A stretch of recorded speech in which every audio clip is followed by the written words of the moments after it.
This is Alabama Politics with Steve Flowers, an in-depth interview with Alabama's top political newsmakers. Now, from the studios of Troy University, here is Steve Flowers.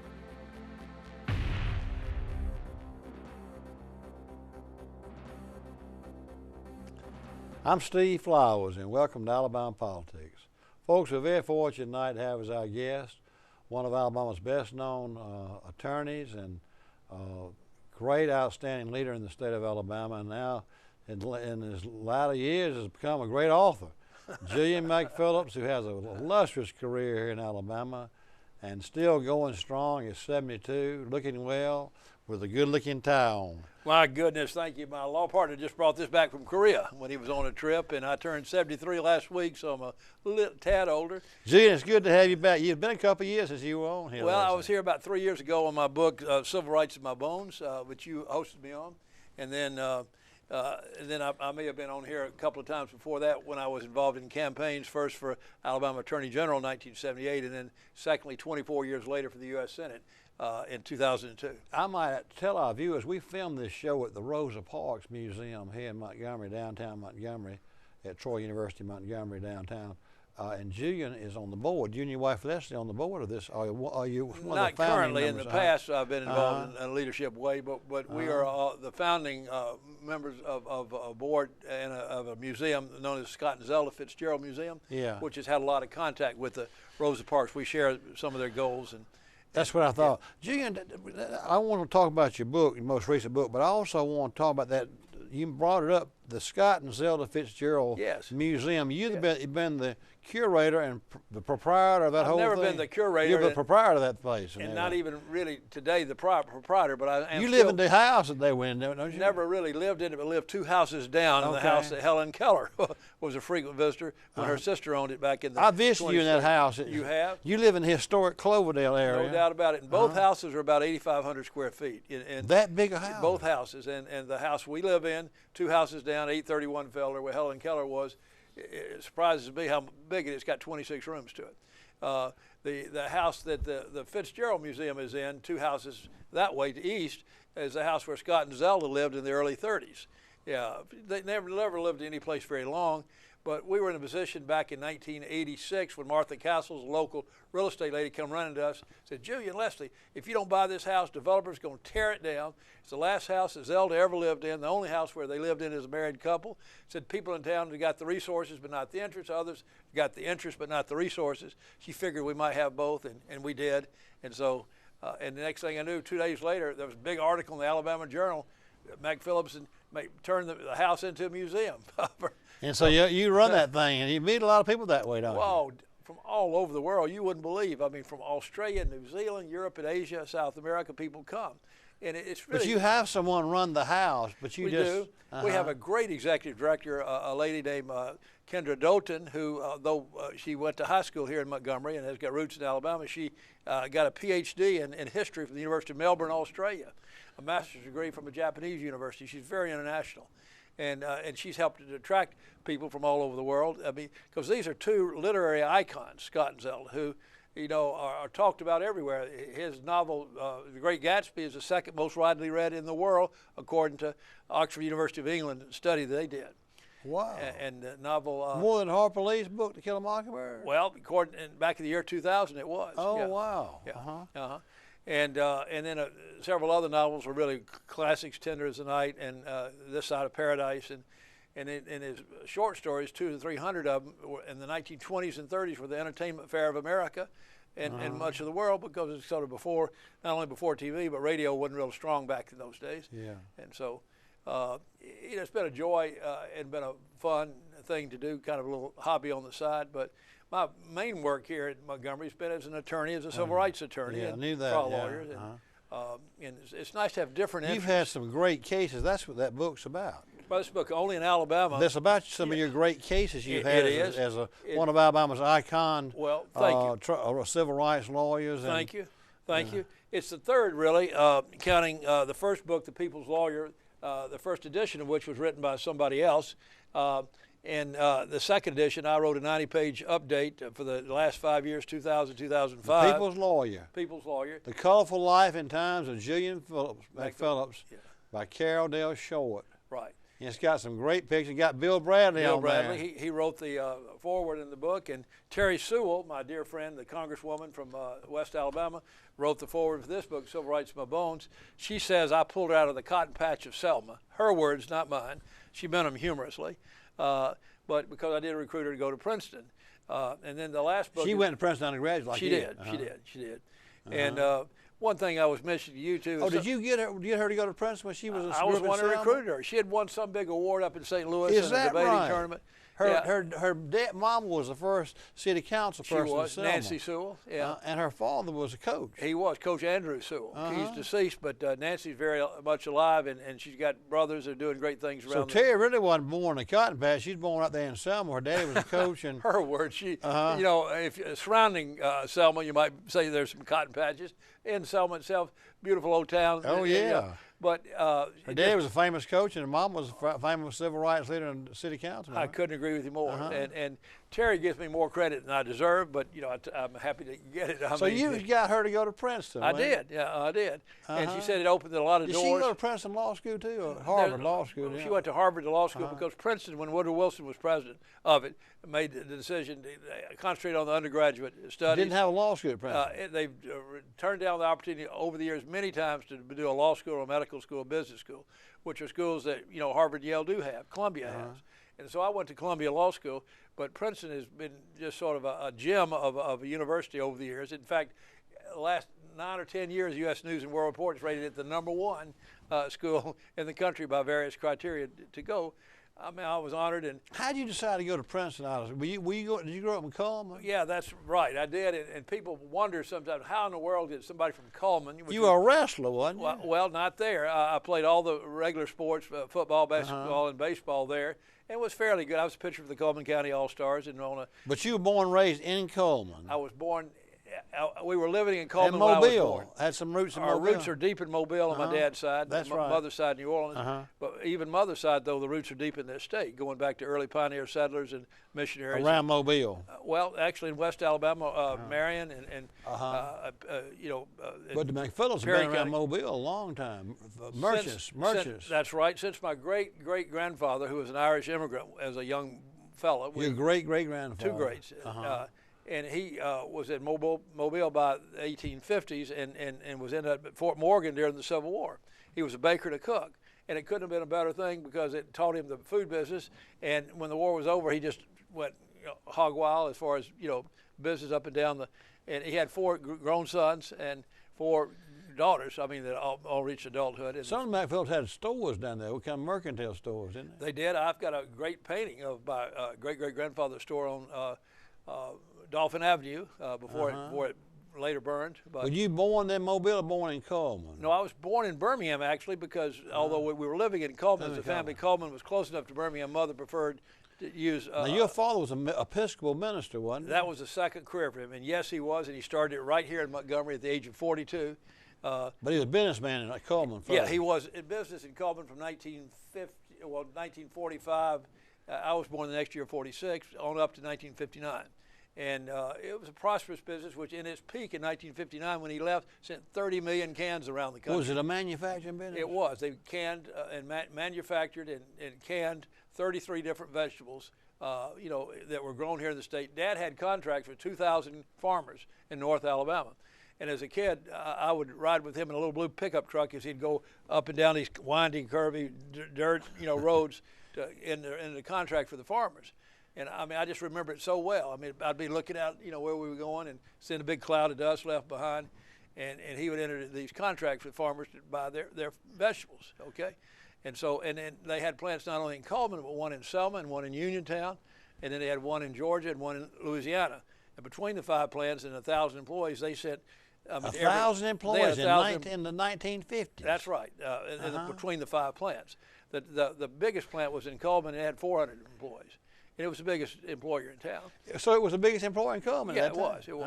And they've got a nice historic marker there that preserves it. I mean, what happened is the economy was changing, and people by the 1970s were starting to go more into fast foods, more into frozen foods, and it competed with the market share. That was one thing. And then the interest rates went sky high under Nixon. If you recall, they got up like 13, 14%. They had to borrow money short term to buy their cans to pay the farmers before they started realizing their proceeds later on from the sale of the cans. But in '59, 30 million cans were sent around the country. So your daddy got out of that business and sold out, and then he didn't exactly sell it out, but it would have been a good thing if he had. In 1969, they could have sold the business to a Texas company for a lot of money. It would have been worth millions to everybody in the family. But his brother, Uncle Warren, who took over after he left, his younger brother, decided. Dad was by then director of the American Peace Corps in India. And he called Dad all the way to Calcutta and said, Dad, or he called him Julian, and said, we got this Texas company wants to buy a business, and what's your input on it? And Dad said to his brother, Uncle Warren, said, well, look, if your call, you're closer to it. You have a better idea of what it's worth and where it's going. So Uncle Warren, bless his heart, made the wrong call on this. He thought it was going great. If it's good in the late '60s, it would be even better later on. But like the biblical plagues of Egypt hit it. Between frozen foods and fast foods, and then the federal government was instituted new expensive regulations for the FDA and EPA, and then the interest rates and everything else just hit them, and so they ended up liquidating, going out of business in the mid '70s. So you graduated from Coleman after he became Episcopal priest, but he can't start here in Montgomery. Dad started his first church out of the seminary at Swanee, where he was for 3 years, and I went to the military academy there. You didn't go finish Coleman High School. You went to Swanee to finish college. My last year in school in Coleman was the 7th grade, and that was taking the 6th and 7th grade. So you went to Swanee for high school? Yeah, I skipped a grade from the 6th grade to the 8th grade to go to Swanee Military Academy. And then there were so few 8th graders, we ended up put mostly in the 9th grade classes. And I finished the military academy mostly by the time I was finished my junior year. And my senior year, I took a lot of it at the university there. So went to Princeton out from Swanee then? I did. I was recruited to play football at Princeton, Yale, and Dartmouth. Now you met Bill Bradley at Princeton. I did. He wrote the foreword for this book right here. Yeah, he was a senior in everything. I mean, he was on the cover of Sports Illustrated several times, and he was in the U.S. Senate for 2 or 3 terms. Three terms. If he had run for president of the United States in either 1988 or '92, I am certain he would have had the Democratic. You were his campaign manager in Alabama. In Alabama a little bit later in the year 2000 when he did run. But in 1988, when Dukakis from Massachusetts got the nomination, Bradley would have so outcharmed him and outwooed him. He's much better looking candidate. And he's much better spoken. But Bradley just didn't feel like he was quite ready for it. He would have been a better candidate than Dukakis. Well, he would have been so much better. He would have won that race. He'd have been better than Dukakis, I'll tell you that and then in '92, he could have had the nomination like that too, because Clinton, when he won it, wasn't too well known. Yeah. And he came out of nowhere.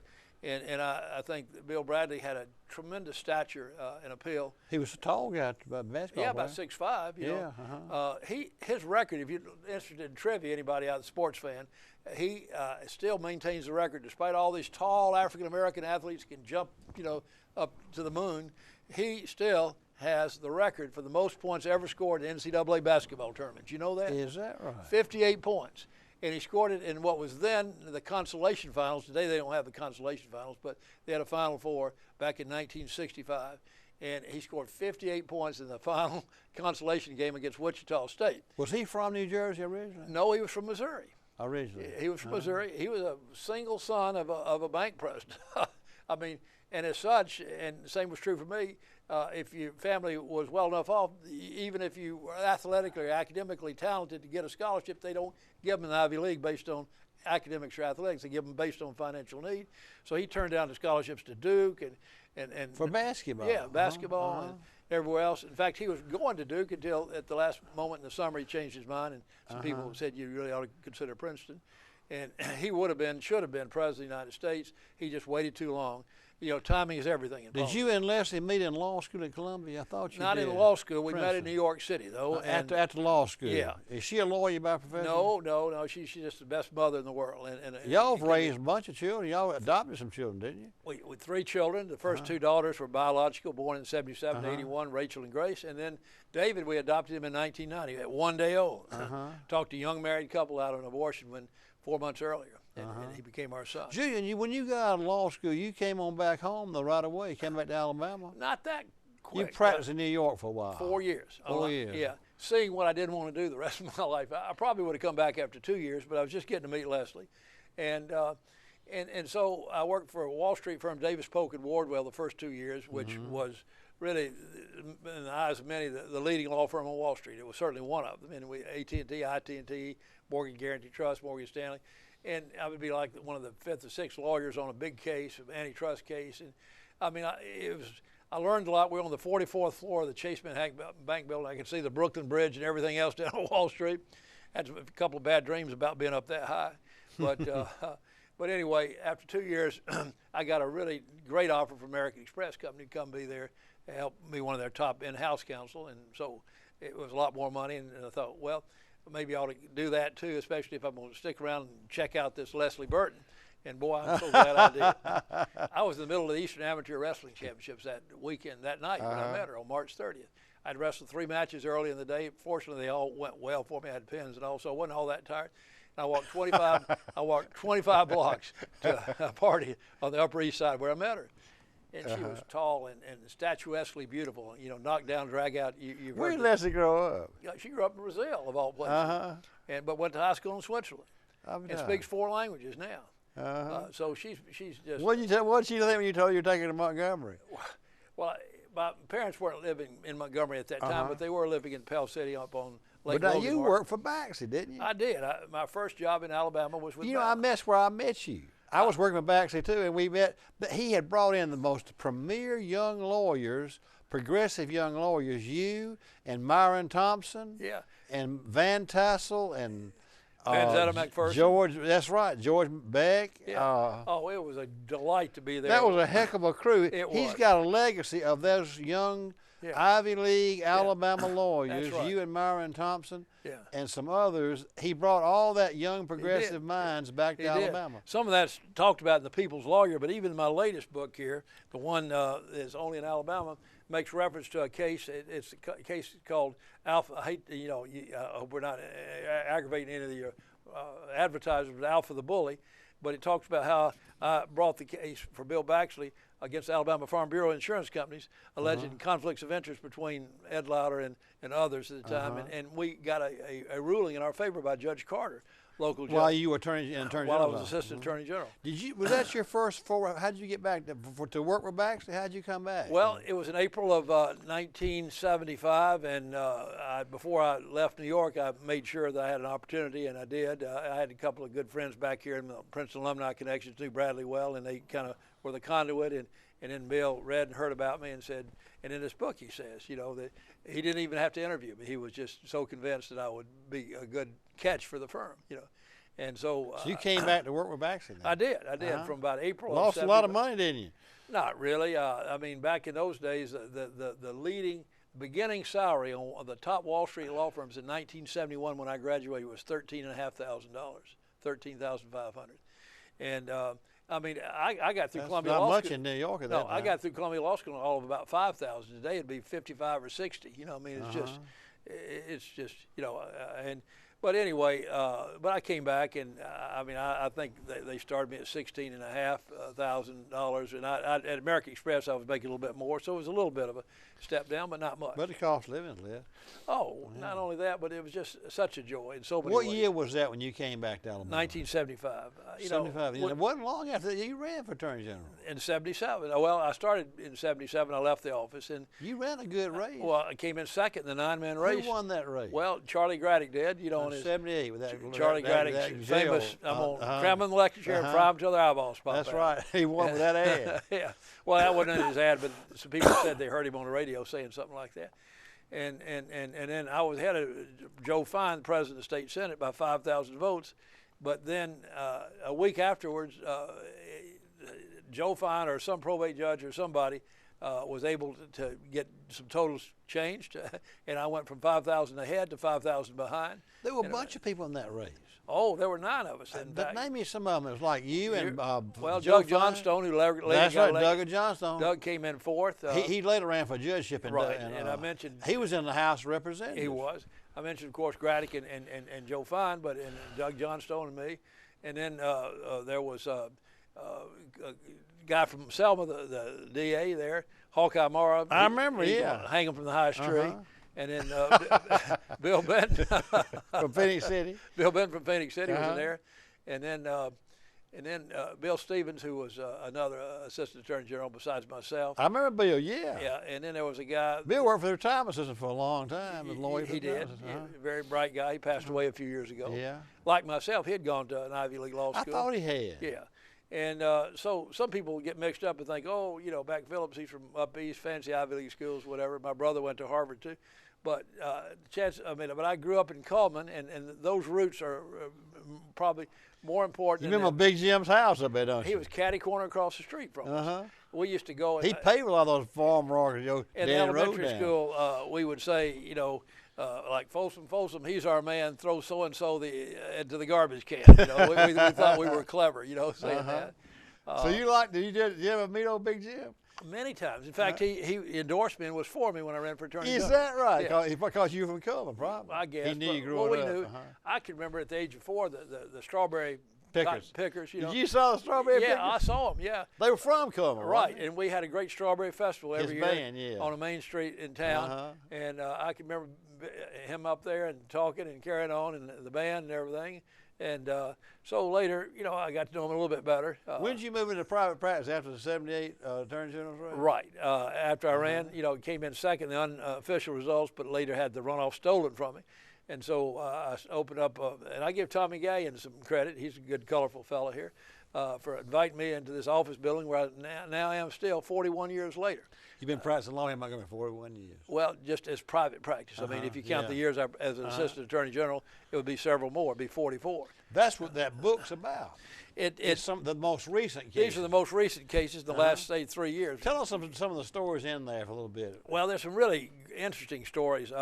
One, I talk about Alabama prison as a nightmare, and I'm just outraged. And I've represented at least 4 correctional officers who were wrongfully charged with doing things that they didn't do. I think the Jefferson Dunn, the commissioner, has gone about it the totally wrong way by persecuting his CO officers. And now they're afraid to go in and break up things, and for fear they'll end up getting charged themselves. So the bullies in the prison are just getting away literally with murder, with stabbings and all. And I talk about 4 different cases with correctional officers I represented that were wrongfully charged with crimes. We got them all dismissed and got a couple of them their jobs back. The other 2 didn't want their jobs back. I have some other interesting cases in here. A beautiful young woman who was entrapped by the police when she was selling liquor at a local restaurant here in town. Pike Road fire chief who was abused. He shouldn't have been treated the way he was. We won his case. A guy named Michael Green, some of you may know him. Serendipity has its place about a Birmingham, a woman who came down and was charged with a crime of theft of property, but got the charges against her dismissed in a very colorful sort of way. Also, I talk about a woman who'd been working for 90 years old and still trucking and saving her job at the public health department several times in her 80s. King of the DUIs is a chapter. I've got 2 chapters in here, not about my cases, but one's about Tommy Kirk. If you don't know Tommy Kirk, if you're in trouble with drinking while driving, he's the one to go to, and I talk about some of his more colorful cases. I wanted to broaden it a little bit. I've got a family from up in, you would have known probably Doug G. Through the State House. Yeah, I knew Doug well. Yeah, and State Senate there a couple of terms, and he's got the most interesting law practice up in Anniston. He's got 4 daughters and 3 sons-in-laws practicing with. Can you believe that? 8 people, and he's got a son coming along and maybe a grandson. I mean, it's just nepotism is the rule. You know. Do you talk to Doug much? I talk to him all the time. I hadn't talked to him in a while. And I got some other colorful stories. Mendenhall's on the men, Nigerian students taking on ASU, police misconduct cases. And although I represent a lot of police too, I mean, I represent the 3 officers from Selma who've been very wrongfully charged by the state attorney general, Steve Marshall, who, by the way, I got a whole chapter in here on him called Opening the Floodgates to people being able to contribute money in this state without anyone knowing who they are because of the pack-to-pack prohibition. He just ignored it completely. That was supposed to be passed a law to stop that. He not only was it, but he went up to the U.S. Supreme Court and his staff and argued to enforce the law when the ADC wanted to get around it, Alabama Democratic Conference. And the U.S. Supreme Court upheld the law as being valid. And then a year and a half later, he ignores it and says, well, my situation is a little bit different. I need $750,000 to help run my campaign. And this other PAC that's got money from another Republican PAC. Yeah, right. But you don't know where the money came from. It could have come from opioid manufacturers. Could have come from exactly. drug drug and I wrote about that when it happened. you did. Uh-huh. It's a real shame. It's a It travesty. really is. And I've got cases about Auburn University defending, also Tuskegee University having its problems, Selma in turmoil. I want to say something, though, to you, since Troy University is sponsoring this thing. I've had very few cases from faculty, complaining about Troy. I don't have any special section in either one of these books about it. Now, I have had some. I've had a couple. But compared to, I've had hundreds from Auburn over the years. From Tuskegee, so many. And so I think Troy University must be doing something right. I want to say that and commend your president and vice president and people that... Jack Hawkins has been there a long time. Jack Hawkins must be doing something right. Ray White and the others, because I've had very few cases. They must take better care of the faculty and then the better students. So I say to you, Jack Hawkins, to Ray White, keep on doing what you're doing. You're doing good for this state. We need folks that run universities the way you do, Troy. But at the same time, I've got a lot of interesting cases. Alpha the Bully is just a terrible story about how a woman named Jennifer Akridge, who came to work there right out of Auburn in the early 90s, and she won the award for the top employee out of 1,000 employees in Montgomery in the 90s. But she also came down with multiple sclerosis, and that's expensive if you go have medication to take care of it. It gets into thousands a month. Her first, boss is there fine because she did a good job. And the last year she was there, 2016, her work as an underwriting expert helped save them $2 million in costs. But they decided to get rid of her, and we say for no reason other than her health care costs were just too much for them. And we just say that's a travesty. I have another client named Robert Dole, had the same kind of case against Weyerhaeuser Corporation down in Evergreen. Weyerhaeuser owns more land than the entire state of West Virginia combined. Oh, no. They into the billions. So taking on Alpha Corporation, taking on Weyerhaeuser, even Hyundai. You're taking on giants. Yeah. Well, Julian, we're going to have to close with that. Show you our people the book. It's only in Alabama. Yeah. It's one of Julian's last books he's written. And he's written 4 or 5 books. Yeah, and you can get it either at New South Books. That's where Randall Williams and Susanna LaRosa are at the beginning of Court Street. I think it's 301 South Court Street. Or you can come to my office and get it. Or get it online, probably. Or get it online somehow. Folks, our guest tonight has been the famous Julian McPhillips, one of the icons in Alabama political history, and lawyer here in Montgomery, civil rights lawyer. We thank you for being with us, and we thank you viewers for watching. Hope you tune again next week for Alabama Politics. Thank you, Julian. Bless you, Steve. Thank you. You give me a place to, and I hope you didn't mind.